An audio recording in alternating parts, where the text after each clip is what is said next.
Joining us now is Deacon Jim Greer, Director of Chaplaincy Programs in the Archdiocese of Boston, and thank you so much for being with us, Jim. Thank you for having me. This is a very big office, and we were talking a little bit beforehand. Tell us a little bit about the many chaplaincy programs that are under the office. Well, chaplaincy programs started out with all of the hospital chaplains, and there are close to 70 hospitals in the Archdiocese of Boston. We also have taken on prison ministry. We're a liaison with the Department of Corrections along with the county facilities, and we have currently Catholic chaplains in all but one county facility here in the Archdiocese. And just recently we've taken on overseeing campus and university chaplains with Monsignor Fay as the director. That also falls under our umbrella. But we also do a lot of work with our parishes and the outreach to the sick, the homebound, those that are in nursing homes, parish nursing, bereavement. We do a lot of workshops on end-of-life, ethical decision-making, things like that. Busy. Yeah, incredible. Particularly in your ministry in hospitals and in prison situations, you're dealing with people who are in some very vulnerable circumstances. You know, why is it so important that the church be present in those places to those people? Well, I think it's an opportunity that we're actually called into. We're not going out to them, but they're asking us to come in. And it's a time that is probably one of the most difficult times in our life, whether it be an illness or an incarceration in a family type of thing. So we're able to not only bring the death and the resurrection of Christ to them, but also to join in his suffering. So it gives them something to hold on to, something to look forward to in the strength of that resurrection, which is ultimately at the end to look through the pain of illness or incarceration. You know, of course, Pope Francis has been talking about the culture of encounter, meeting people on the fringes, and to talk about that and talk about his papacy and how that has sort of inspired people who work in chaplaincy. Well, I think he said it best when we need to, and I think he was referring to the priests, but I think it pertains to all of us, is we need to smell like our sheep. Yeah. And when we're sitting at the bedside of somebody, whether it be in their own home or nursing home or hospital, or sitting talking through a cell, we are in the depths of what humanity is all about, and we are, becoming one with them. Yeah. You know, it's a ministry of what I call presence, but also a ministry of absence. We bring the presence of Christ to them in a time of need, but then as we leave Christ with them, so they're not alone. Here in the Boston area, the Archdiocese of Boston, probably unlike any other place in the country, we have so many colleges and universities, and so many young people as students who are away from home, many of them. Again, why is it so important for you as a deacon and those with whom you minister to be present to those young people?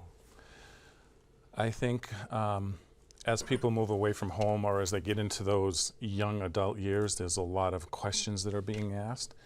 And I think by having chaplains or having volunteers that are doing programs, young married couples that are ministering with them, they get to see a really good role model. I mean, we see enough in our culture today that goes the opposite way. But to see a really good role model, and I'll use my wife Teresa and I do 90% of our ministry together. We visit the prison down in Plymouth together, we go to the nursing homes together, Stations of the Cross we do together. The only thing she doesn't do is preach.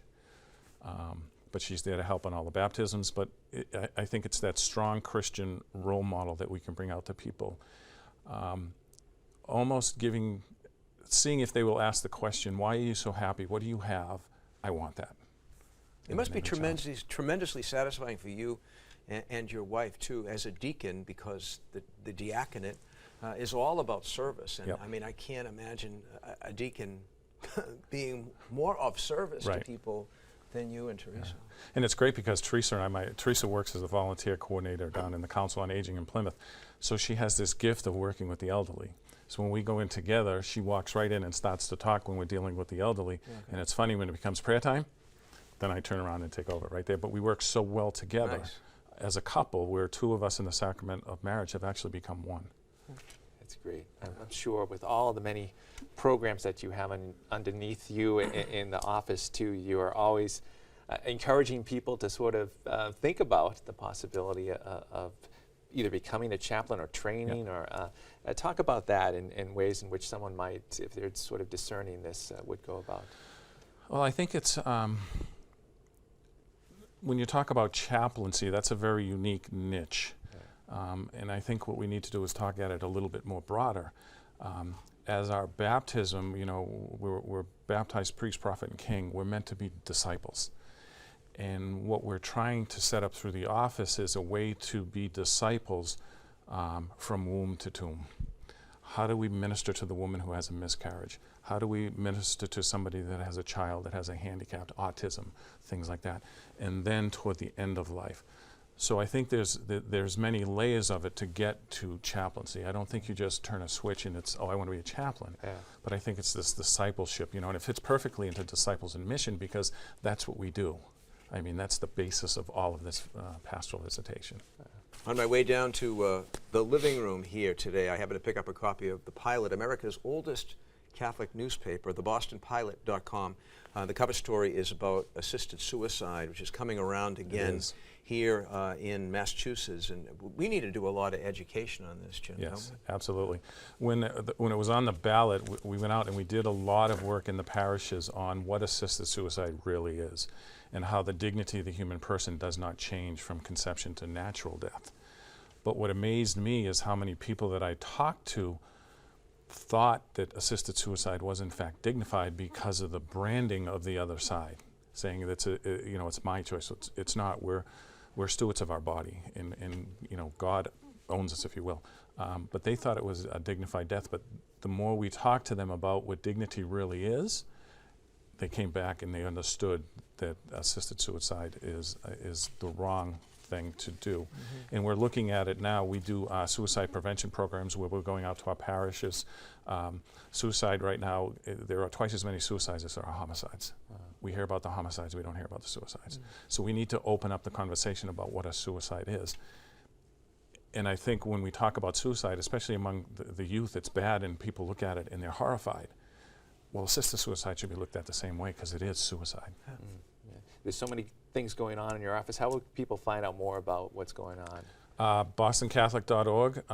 We have websites on bereavement, faith community nursing, which is a wonderful program that we just received a grant from the Catholic Foundation, and we've been running it for 2 years. We're in the process of our second class right now. We hope to have a parish or a faith community nurse in every parish, a collaborative, which would help with educating on assisted suicide, which would help with the outreach. It's sort of a pastoral visitor with clinical eyes. So we have bereavement information. We also got a grant to do bereavement programs. Last week we did a huge program on children in grief, how do children and teenagers and adolescents grieve. So there's a tremendous amount of information there. And the phone, call us.